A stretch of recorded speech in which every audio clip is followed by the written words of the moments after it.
Hello, Sewaro. My name is Subash Thebe Limbu. I'm an indigenous artist from eastern Nepal called Limbuan, Yaktuk Nation. I work with films, sound, and sometimes painting. I just must be outright straight that I am really glad to be doing this with you. This one means a lot, I yeah. appreciate Yeah, it. especially Thank as a Dalit person, Yeah. and knowing that over the course of this entire symposium, there are very few people who speak it Right. with as much honesty as you did, and some of that really stayed with some of my friends. So, yeah, thank you. Yeah, and I would like to start with the conversation. This was the first time I was introduced to, Adivasi Futurism. Right. I've known some of my friends speak about Dalit Futurism. Right. But this was the first time, and I was looking forward to it. I'm just curious as to when did this journey start for you specifically? It started around, I would say, 2015. I was in second year of my MFA in St. Martin's. Like I was speaking yesterday, I was working with the text of Octavia Butler, and then recording the text and playing it in my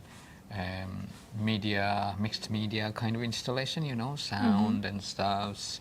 And those days, I mean, Arduino was like a new kind of exciting stuffs. So yeah, I was playing with Arduino and sensors. I mean, you walk in and you could hear Octavia Butler's a text. I mean, narrated by me. I mean, spoken by me. I mean, yeah. And then I kind of it kind of slowly, dawned upon me like actually I could do what Octavia Butler has done so beautifully. I mean, talking about all of the oppressions, all of the marginalizations, those kind of things that our community is experiencing as we speak. I mean, so it gave me an insight, it gave me an inspiration to do something like what Afrofuturism, was doing and is doing at the moment. And but no kind of not wanting to kind of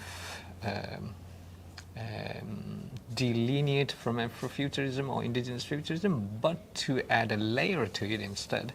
I wanted to call it Adivasi Futurism. I wanted to have the word Adivasi so that the word would kind of carry the geographical context, that carry the cultural, the identity of those people around this part of the world.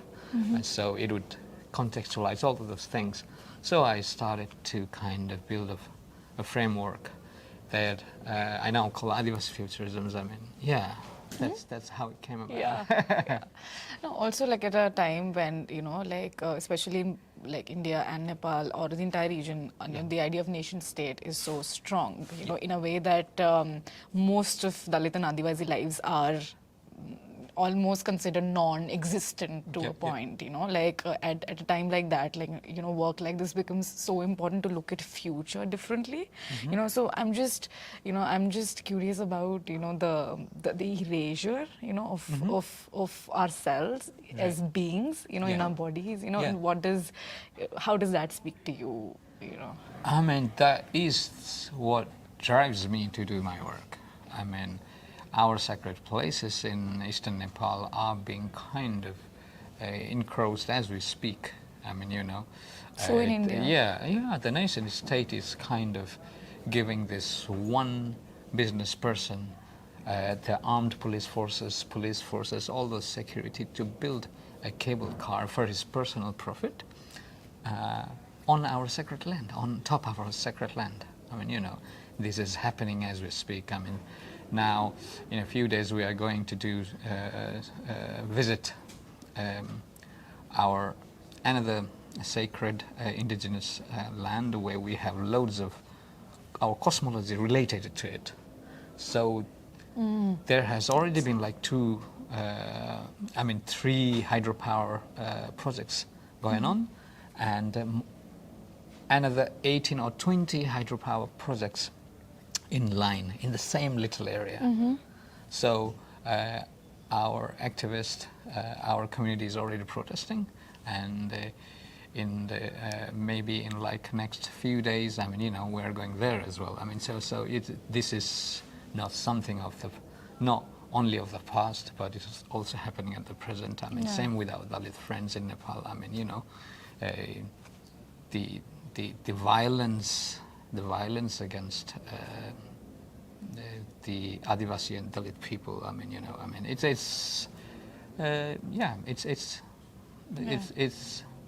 that is what, I mean, you know, drives people like me, you, I mean, to do the work, you know.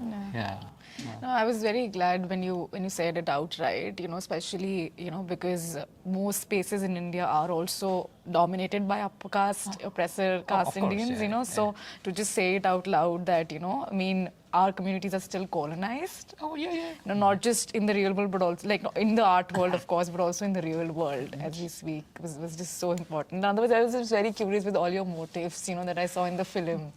Like, you know, all those little symbols, like, if you could just speak about that a little, because it just, I mean,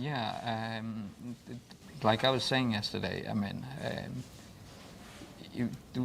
Adivasi and Dalit people, and I mean, loads of other people, communities and nations. I mean, including what Yazid was talking about. I mean, I mean, Palestine is under one of the worst settler colonialism, I mean, we have ever seen in the recent history, right? 100%. So, I mean, it could be a post-colonial society for some people, but for us, no, it isn't. I mean, you know, we're still in a colonial, I mean, society. So, you know, I mean, I mean, it might, all of those theories, all of those, you know, arguments and propositions might help us in the future, but first we have to get rid of this, this colonial framework. Clearly. And then maybe we can think about post-colonial society. I agree with you so strongly. So all the symbols and the motives were part of the... It's a way of honoring the community also. Yes. I mean, the motives, I mean, you know, the script, the symbols, and the one of this is the symbol that we use quite often in our community. So it's based on a ritual object called Silam Satma, which basically means like to block the path of the death. So, you know, it's kind of protection kind of thing. I mean, it's not unique to our community. I mean, many communities around the world have similar kind of thing. So and I used, so this one becomes a huge mothership in my indigenous future, you know, like 2 kilometers square kind of huge kind of mothership, you know, just gliding through different space and times. And other symbols like scripts and language, most importantly language, which I'm learning to speak at the moment. The whole of the whole work is in indigenous language. I mean, it was important for me, I mean, that it should be an indigenous language. I mean, 100%. If people can watch Korean drama, French drama with English subtitles, why can't you watch my work in, like, you know, in my language with subtitles? Totally. You know, 100%.